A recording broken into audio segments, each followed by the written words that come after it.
Good morning. It's Friday, August 9th. I'm Jasmine Anderson. Debby isn't done yet. We're starting to feel the impacts of what's left of the tropical storm this morning. Wind and high surf advisories are in effect right now.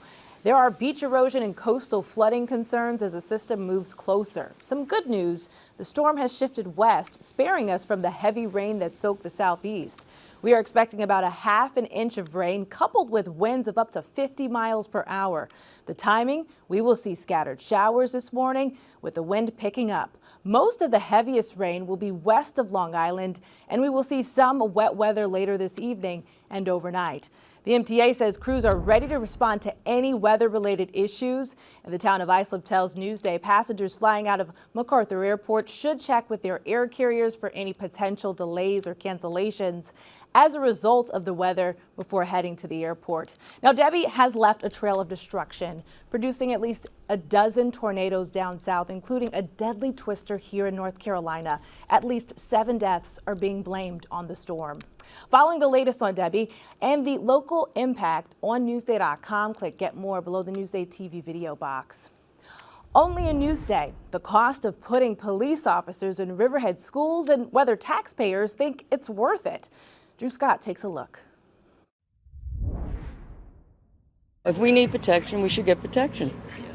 The world is different today. Parents reacting to the news that Riverhead schools plan to station off-duty police officers in uniform at Riverhead High School and Middle School starting in September. It's a scary world, but it, in a way, makes sense. If it'll help protect the kids. You never know what can happen. Town Supervisor Tim Hubbard says the cost of the program is about $417,000. The town will pay fully for the first officer, and the school district will pay 50% of the second officer. The following year, the town and school district will split the cost 50-50. The parents I've talked to are extremely happy.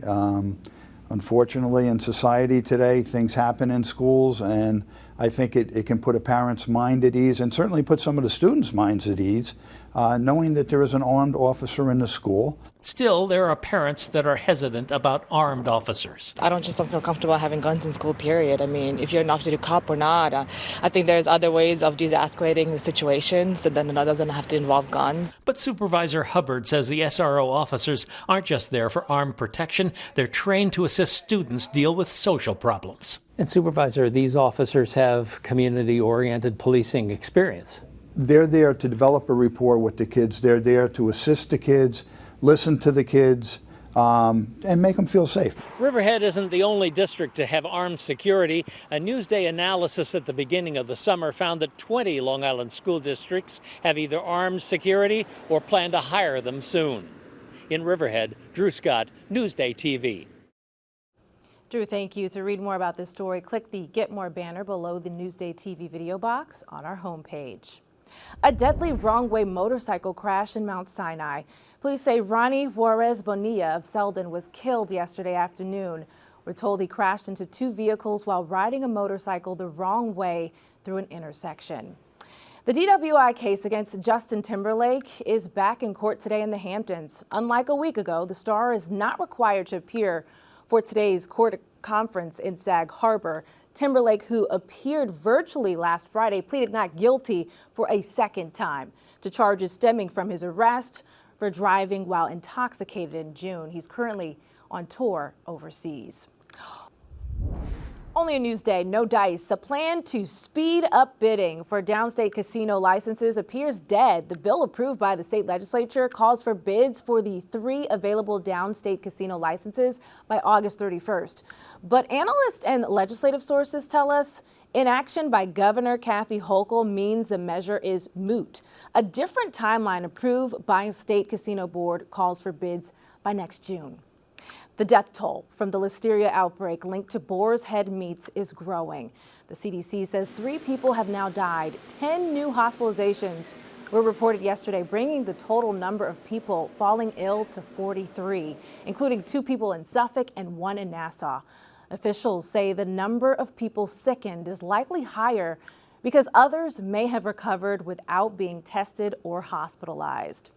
First in Newsday, South Shore University Hospital in Bayshore is now recognized as a Level 1 trauma center. The recognition comes as the Northwell facility is in the midst of major renovations. It's now the third Level 1 trauma center in Suffolk. Stony Brook Hospital is suing hundreds of patients over medical debt.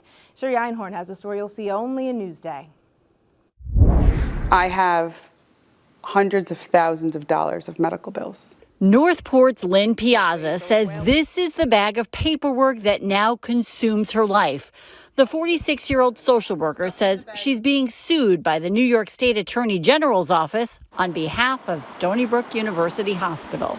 It's mostly filled with Stony Brook bills, Stony Brook collection notices, saying we're being sued by them.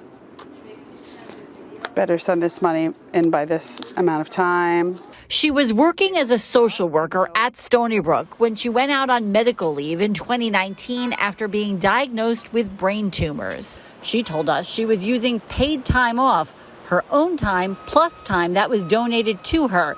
But she claims a clerical error was made somewhere along the way, causing a lapse in her health insurance coverage, which she says is now causing all of her financial problems. So there was a lot of back and forth. I called every department I knew in Stony Brook. Originally, people were trying to help me. They're like, how can this be?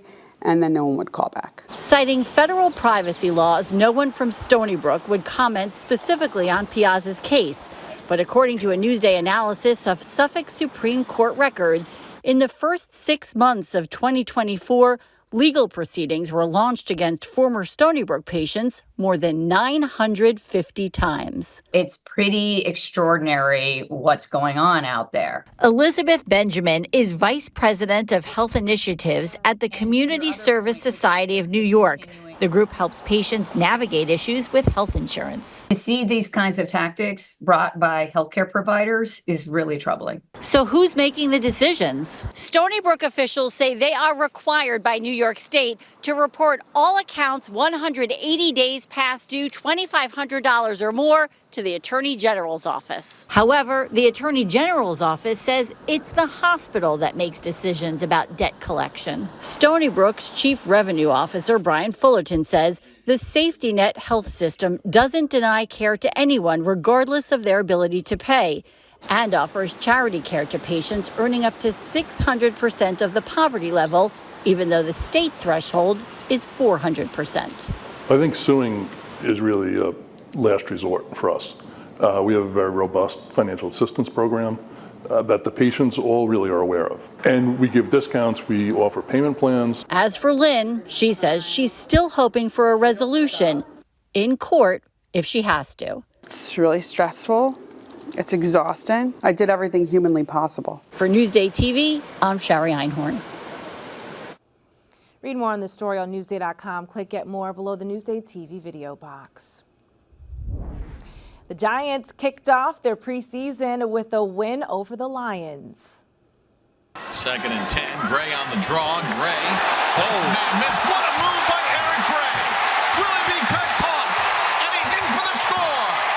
48-yard touchdown run for Eric Gray. Big Blue beat Detroit 14-3 at MetLife Stadium last night. Many of the Giants starters, including Daniel Jones, didn't play. The Jets have their first preseason game tomorrow, hosting the Washington Commanders. Professional bull riders are taking center stage at Barclays Center. Krista Kalman has a story you'll see only in Newsday. If you're looking for something different to do this weekend, grab your cowboy boots and take the LIRR to the Barclays Center, where the Bulls will be bucking in Brooklyn for the first time ever. We've been doing Madison Square Garden for 18 years now. We will come to Brooklyn every year. We've got a new New York-based team, the New York Mavericks. This is their inaugural season. This is their home. It's the only PBR team that's based in the Northeast. So not only we're a New York team, we're a regional team. In a city known more for congestion than Cowboys, getting 750 tons of dirt into the arena is no easy task. Approximately 30 truckloads of dirt's coming in here. Randy Spraggins is known as the Dirt Guy. He's been with the Professional Bull Riders since its inception 31 years ago, and he's tasked with creating the perfect soil combination. Unlike a football player on the field, they like good, firm, good feeling ground, and they'll buck harder and stronger. And just about how high, is this where it's going to end up at the end? Yeah. How high is this going to be? About 8 inches is our goal. Okay. We work with a good 5-inch base, and then we put a little 3-inch cushion on top. We're looking for traction, but I'm looking for a little bit of movement also. Though bull riding is an individual sport, the professional bull riders created a teams league with 10 teams competing in a 12-event World Series. So it's man versus bull and team versus team. If you come to the event, you're going to see 4 games of 5 riders from one team versus 5 riders from another team. They compete head to head, and whoever ends up with the highest score wins. When you give the animal a chance to really do what he's here to do, it's pretty spectacular. In Brooklyn, Carissa Kelman, Newsday TV. Carissa, thank you. Read more exclusive sports stories on Newsday.com. Click Get More below the Newsday TV video box.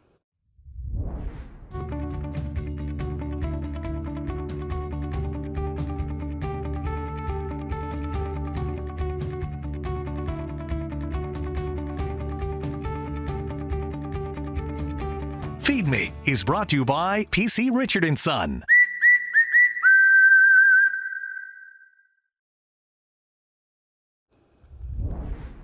Andy Berlin takes us for a ride on Long Island's Hamburger Highway. Here's today's FeedMe TV.